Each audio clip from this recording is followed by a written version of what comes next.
My first interaction with what now would be called esports is years ago back in Source, probably like 2008, 2007, something around there. We basically jumped on IRC, you'd search for a game, you know, it'd be 5-on-5, hi, you got a server, you'd ask them on or off, you get into a game. It was very different to what you have now, where it's like you can just jump in, you go straight into matchmaking, it's all clean cut, it's right in front of you. You had to learn how to get into a game. Yeah, I mean, my esports beginnings, or knowing what esports was, or anything competitive to do with gaming, started World of Warcraft. I know, sounds so sad. Not quite Source as, you know, badass as that. Didn't have the pedigree, but you did have the loot. Hey, there you go, mate. But yeah, started World of Warcraft. I used to play at a high level in PvP, player versus player. That's how I met my team. I used to sell guides, used to make content for money. Basically, just did whatever I could for a penny, and that was back when I was maybe 15, 16. Then about 17 and a half, I found Counter-Strike through ESL 1 Katowice, 2015 I believe it was. Before then I had no idea what the game was, started playing it, and here we are now sat here. I-57, my first LAN, went with Dances, if you know, well, former Wind and Rain. First LAN, indoor camping. I remember, you know, bringing my tent along to the LAN hall. We played the event, we finished 8th, I believe. I think we were surprised we were making it out of groups, let alone actually make money. I think we made like £30 each, if that. Never got the money though, but that's because we never put the form in. Amazing. We never cared back then. It wasn't for the money. So the very first time me and you met was at that LAN? It was. Now obviously things differ here a little bit because Snodz is more sort of your newer school player, you know, comes from CSGO, whereas I was always there from Source. And obviously one of my favourite players from Source growing up was Daniel Release Mullen. Absolutely loved him to bits. Release, the big man, he would just wreck everyone on the server and just go absolutely huge. And he dipped out, you know, he departed. There was a brief stint with Mouse Sports when CSGO first came out, and the UK was on top for a little while. And then everyone sort of fizzled out, and the UK kind of got left in a bit of an awkward spot for a while. And he came back for that One Eye series as a little return, you know. He was there, I was watching Release play, and I've walked over, there's this huge little crowd building up. Yeah. And we're walking by, I'm in the SC, I've gone, hang on, is that Release's team? I've walked up, we're just watching in the distance, and it's just this little group of guys playing them called Ionic. And we're thinking, who are these guys? I cast my mind back to about half an hour ago.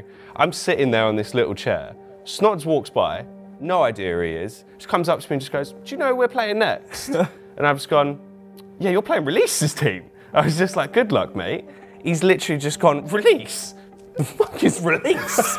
And just looked at me with the most filthy look. Oh, mate. It was this moment of disbelief, and I was just like, who's this guy? I didn't even know who he was. Yeah, who the hell is Release? I had no idea. In CS overall, you could argue Release is the best player UK's ever had. He's like the only player that people would still ask about, even years after kind of the hype had died down about him. And it's interesting as well, because it seems like for UKCS, the amount of talent we produced, it was also the personalities. We saw some of them sort of fizzle out really early on.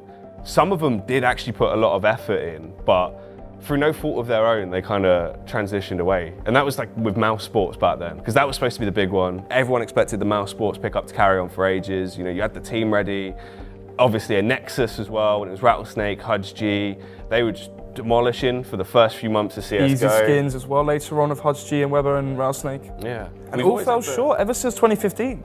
Actually, one of the first tournaments I watched was ESL Prem, and that's where Easy Skins were playing. That was the first time I had ever casted a Prem as well. Oh, wow. The first tournament started popping up.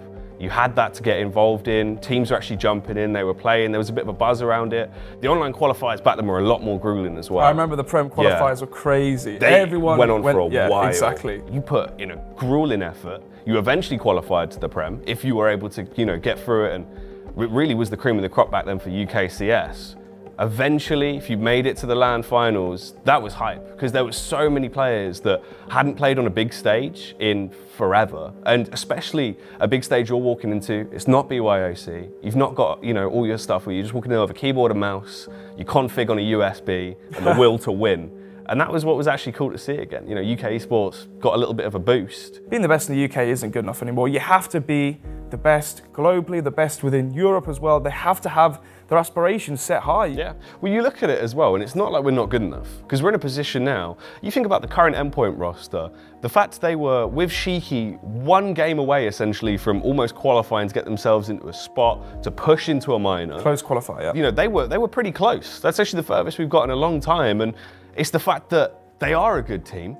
They can actually put momentum together. The only thing we still need is that extra little bit of structure. We need everyone to just stick together and put in the effort. All the young guns, they can make it. They've just got to put in the effort. I think Smooya is probably the one that paved the way for all of them. If you remember, you know, back in mid-2016, late 2016, obviously before Epsilon started with Gfinity, the amount of, you know, talk that Smooya got, the amount of criticism, all the old guard, as you said, you know, the players that were playing back in 2015 in the Premiership finals, all the other pro teams which were salaried, the amount of hate he received was ridiculous. You know, obviously all the jealousy, all the people saying he was never going to make it, he's far too vicious to his teammates, hasn't got the mental fortitude to make it through these teams. He did prove them all wrong. He really did. His talent outshined all of that. He's made it to the big stage now, and he can forget about all of them, wave them goodbye, because you'll never have to worry about them ever again. Which players are going to be this season? You know, this is the thing. Each and every season in the Premiership, there's always that one or two players or a team like that comes through as the underdog and always shines a new light on the talent pool that we have. We've seen that pretty consistently throughout the majority of the seasons. One key player getting plucked out and put in a new roster because they perform. I mean, Ardis popped up, very good Scout one to superstar. He impressed not only in terms of his play style and in-game performance in Prem. I mean, that was his first ever LAN. He was petrified to play on the stage. He was terrified of it. But now he's played on the stage thanks to the Premiership. And this is the thing, once again, you gain the valuable experience to get rid of the LAN jitters, get rid of the nerves, and he was terrified to play, asking me to not say anything bad about him, worried about the mistakes he was going to make. Obviously, he played decently, but nowhere near the level he can play. And obviously, when you have players, or teams especially, that are meant to be held, your Endpoints, your Vex, your Wind and Rain, they are held to a much higher degree, so we will be giving them criticism. The UKC needs that to grow.